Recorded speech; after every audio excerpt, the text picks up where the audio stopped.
Whenever you hit record, just go ahead and show the audience. We're so happy. We're waiting for haircuts. Well, hello everybody. My name is Sergeant Moore. I'm attached to the VSB. I'm just going to talk to you about freedom, pretty much.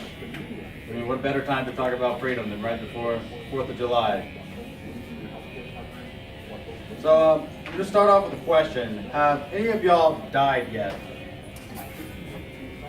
Me neither. Y'all don't have to answer.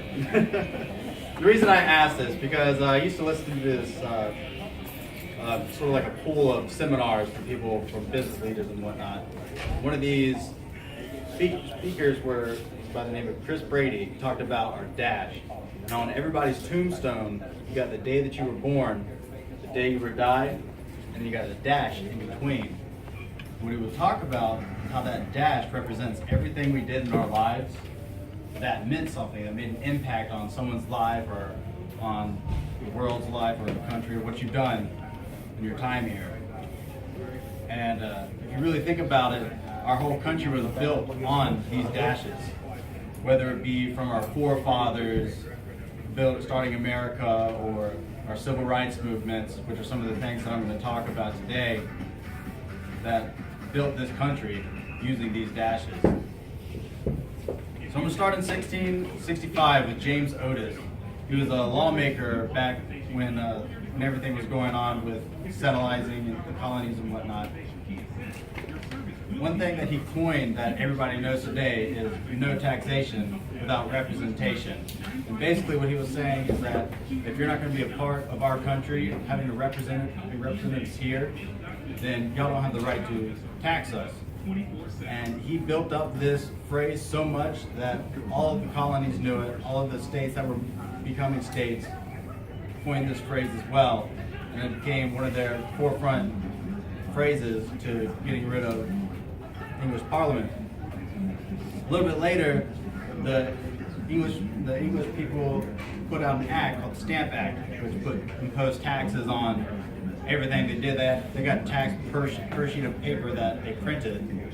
And so to fight back against this, the Sons of Liberty in 1773 dressed up as Indians and tipped over 300 boxes of tea into the Boston Harbor, known as the Boston Tea Party, which was led by Samuel Adams. So there, and that is his own dash. And that sort of sparked the rest of the revolution, gave it some headway, because after that, the British people retaliated with more laws that gives the soldiers the right to punish these people without any political, trying to find the right word here, without being able to get in trouble, pretty much. Then in 1776, after a couple of years of issues with the British, we came out with the Declaration of Independence, which is what we're celebrating tomorrow. We officially separated from England. And what this did for us, a lot of people don't really think about, is that, oh yeah, that's when we separated from England.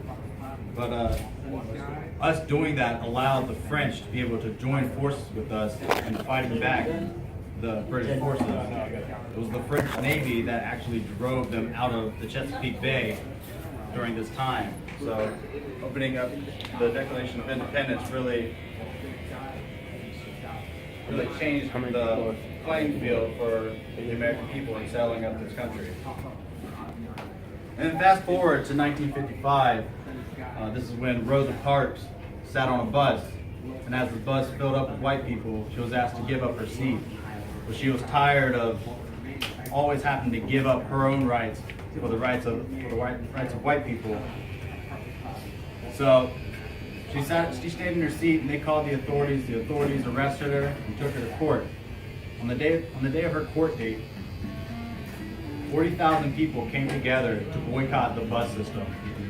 And the bus system almost went completely out of business, and there was such a riot going on in that area that the people who were against the boycott would bomb houses. This is when Martin Luther King's house was bombed. None of his family was injured, but it still showed their intent.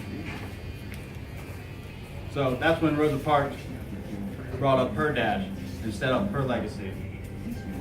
And in 1963, Dr. Martin Luther King put out his I Have a Dream speech. And what he was pretty much doing with this speech was telling everyone that we need to rise above all these injustices that are occurring on the African American people, on the Asian American people, and all the people who are being segregated against due to color. He wanted us all to stand as equals, not one above the other. And his biggest belief was for peace and prosperity. He believed everybody had the right to life, liberty, and the pursuit of happiness. His speech later on went on to affect the entire world.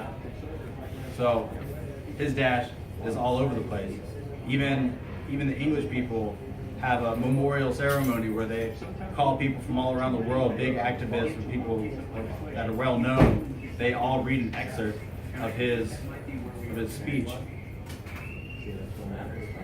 So the reason I'm telling you all of this is I'm asking you what all of you will do on your dash.